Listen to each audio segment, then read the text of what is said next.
Okay, PARCA Clinical Section 1.1. Section 1.1 covers shamanism, Hippocratic Oath, Galen, Bill of Patients' Rights, Discovery of X-rays, AHA, OSHA, HCFA, and the medical record. Okay. Shamanism. Shamanism is one of the oldest healing traditions in the world. Traditional cultures consider the shaman as the connector between the spiritual world and the physical world.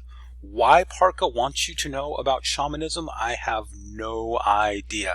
It's important as we go through this to remember that what I am covering and teaching is PARCA's material. It's what they want you to know for their exam. I have never seen a shaman in a hospital. I've never been asked, pardon me, is that the shaman? This is what you need to know. Hippocratic Oath. Hippocrates, called the father of modern medicine, began to write his books and teach his students about the practice of medicine in Greece. The Hippocratic Oath is still used as an oath sworn by physicians as they are admitted to practice to this day. The Hippocratic Oath is an oath of ethics historically taken by physicians. And I think most people know the first line of the Hippocratic Oath, which is first do no harm, which means if a person comes to you and they're sick, don't make them worse, whatever you do. So, Hippocratic Oath. Galen. Galen was a Greek who became the Roman Empire's greatest physician, authoring more books still in existence than any other ancient Greek. About 20,000 pages of his work survive.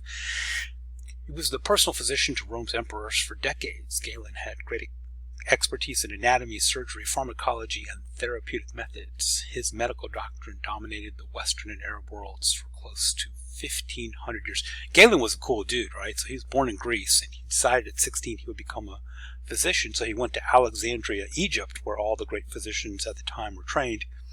So he became a physician in Alexandria, Egypt, and then he said, all right, well, I'm going to the big city. I'm going to Rome. So he went to Rome, and he actually became the physician to the emperors of Rome for a long time.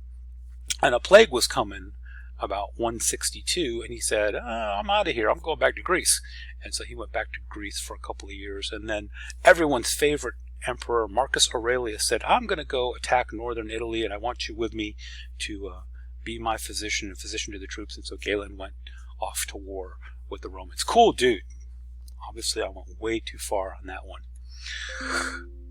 Bill of Patients' Rights, the American Hospital Association. So AHA, when you say AHA, most people think American Heart Association. So when you say AHA, I think American Heart Association, but PARCA wants you to think of AHA as American Hospital Association, and they established the Bill of Patients' Rights to outline entitlement of medical facility to all patients. It includes what every patient should expect during a hospital stay: quality of care, a clean, safe environment, their involvement in their care, protection of patient privacy, and help when the patient is leaving the hospital, and help with billing claims.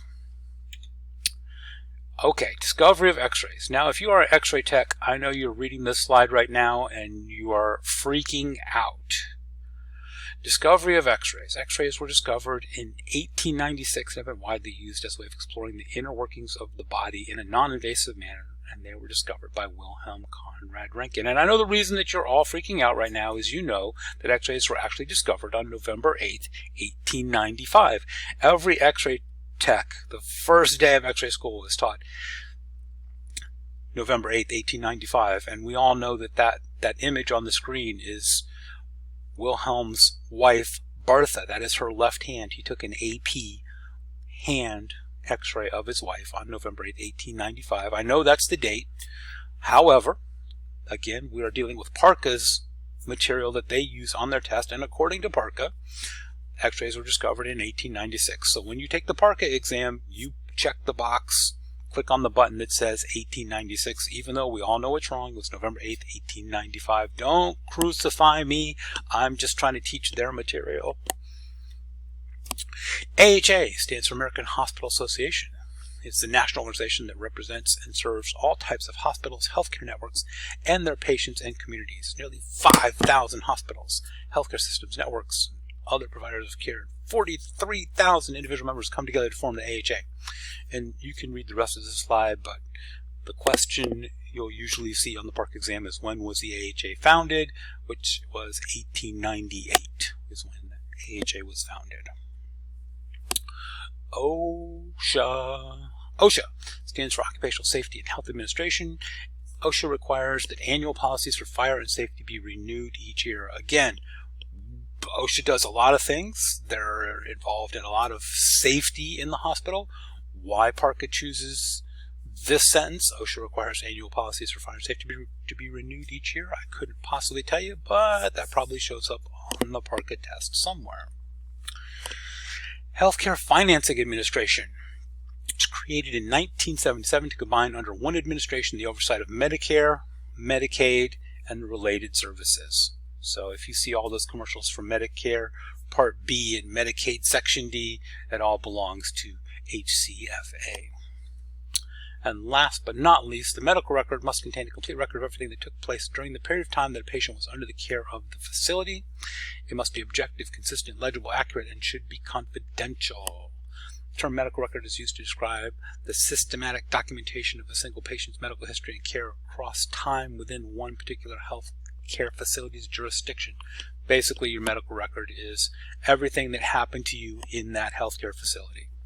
So, there we go.